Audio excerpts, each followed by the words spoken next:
네, 세계 증시 소식을 새벽 배송해드리는 글로벌 증시 시간입니다. 연합인포맥스 이마람 뉴욕 특파원과 함께합니다. 안녕하십니까? 네, 안녕하십니까. 네, 자 오늘 뉴욕 증시는 상승하며 마감한 것 같습니다. 마감 상황부터 전해주시죠. 네, 간밤 뉴욕 증시 3대 지수 일제히 상승 마감했습니다. 다우존스 30 상하평균 지수가 전거래일 대비 0.04% 상승 마감하는 데 성공했고요. S&P 500 지수와 나스닥 지수는 각각 전일 대비 0.16% 그리고 0.49% 상승 마감했습니다. 장중에 S&P 500 지수 기준으로 약간 등락을 거듭을 하면서 변동성이 나타났지만 결국 전일에 비해서 상승 마감하는 모습을 나타냈습니다. 최근 뉴욕 증시에서는 기술주 그리고 블루칩 종목 간의 수익률 격차가 좀 생겼었고요.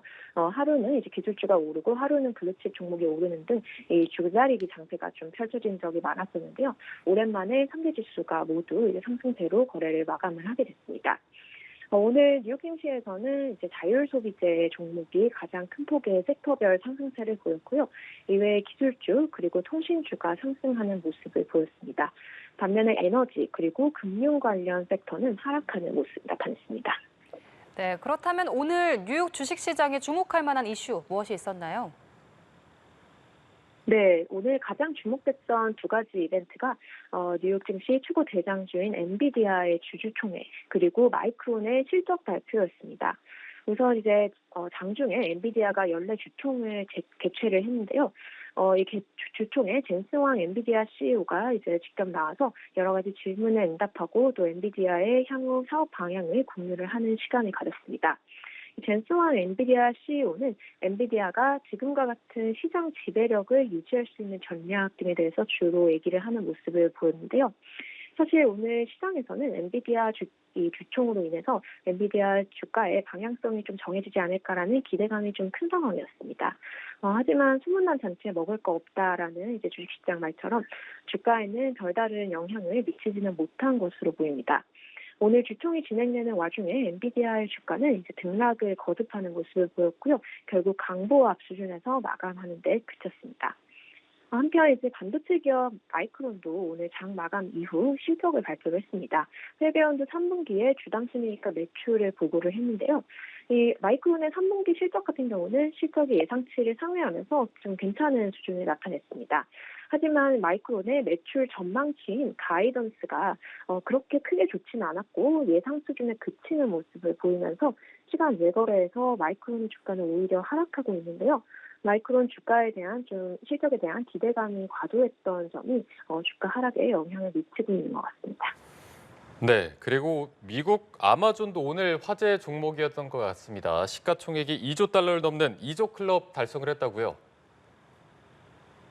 네, 미국의 최대 이커머스 기업이자 유통 공룡 기업인 아마존이 오늘 또 중요한 기록을 세웠습니다. 아마존의 주가가 오늘 큰 폭으로 상승하면서 시가총액이 2조 달러를 달성한 건데요.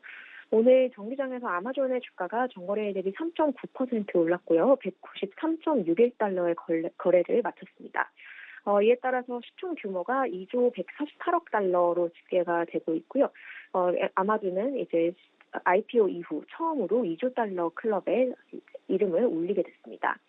아마존에 앞서서 시총 2조 달러를 달성한 미국 기업은 4군데밖에 없는데요. 애플과 마이크로소프트, 엔비디아, 그리고 알파벳 이렇게 4개밖에 없습니다. 아마존이 5번째로 2조 달러라는 이 숫자를 달성을 하게 됐고요. 아마존의 주가는 이제 올해 들어서 거의 29% 이상 오른 상태고 나스닥 지수의 올해 연간 상승률인 20.58%를 아웃퍼폼하고 있습니다. 이로써 이제 뉴욕 증시의 시총 순위는 1위가 마이크로소프트, 2위 애플, 엔비디아 그리고 알파벳, 아마존 순으로 재편이 되게 됐습니다. 네, 이번에는 미국 연방준비제도의 금리 이야기를 해보겠습니다. 앞서서는 조금 전망이 엇갈리는 모습들이 보였는데 현재 월가 전망은 어떻습니까? 네, 현재 월가에서는 미국 연방준비제도가 올해 들어서 금리를 한 번 혹은 한두 차례 정도 더 인하할 수 있다라고 보는 전망이 대세인 것으로 확인이 됐습니다. 뉴욕 한국은행의 뉴욕 사무소가 이 같은 이제 내용을 전했는데요. 이 집계에 따르면 월가 주요 투자은행 10군데 중 4곳이 올해 연준이 금리를 한 번 인하할 것으로 전망을 했고요. 나머지 4곳은 연준이 두 번이나 이제 25bp씩 두 번 50bp를 인하할 것이다라는 전망을 했습니다. 두 군데 IB에서는 올해 연준이 75bp의 인하, 이제 25bp씩 통상적인 인하를 한다면 세 번의 인하가 예상이 된다라고 보고 있고요. IB들은 올해는 한 차례 혹은 두세 차례 정도 인하가 예상이 되지만 내년에는 더 큰 폭의 인하가 예상이 된다라고 보고 있습니다. 지금 대부분 IB는 내년 4분기 말까지는 연준이 금리를 추가 100bp 이상, 1%포인트 이상 낮출 것으로 전망을 하고 있는 상태이고요. 올해 이제 인하가 시작돼서 내년까지 좀 대폭의 인하가 나올 것으로 예상을 하고 있는 상태입니다. 또 이제 이 인공지능의 발달로 이 통화 정책을 예측하는 것이 더욱더 어려워졌다라는 분석을 한국은행 측에서 전했습니다. 이 AI의 발전으로 인해서 중립금리가 좀 높아질 가능성이 있다라고 하는데요. 중립금리는 높아지고 또 AI의 생산성 증대에 따른 인플레이션 하락 등으로 이 통화 정책을 결정하는 데 있어서 불확실성이 더욱더 증대된 여건이다라고 한국은행 측은 분석했습니다. 네, 그리고 간밤에 엔화가 160엔대로 하락을 했습니다. 지금 엔화 약세가 두드러진 것 같은데 관련 이야기도 함께 전해주시죠. 네, 일본 엔화가 급속한 약세를 이어가면서 금융시장의 가장 핫 이슈로 떠오르고 있습니다. 간밤 달러 엔 환율이 160엔을 상향 돌파하는 모습을 보였는데요. 이 달러 엔 환율이 오르는 것은 이제 엔화 가치가 떨어진다라는 의미입니다. 이 달러 엔 환율에서 160엔이라는 것이 지금 상당히 중요한 선입니다.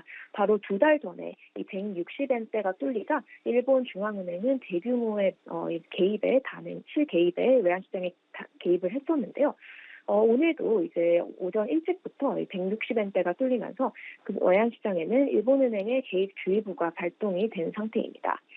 이렇게 엔화가 약세를 보이는 이유는 이제 미국과 일본의 금리 차로 인한 엔캐리 트레이드 때문에 이제 이런 현상이 두드러지고 있는 상태이고요.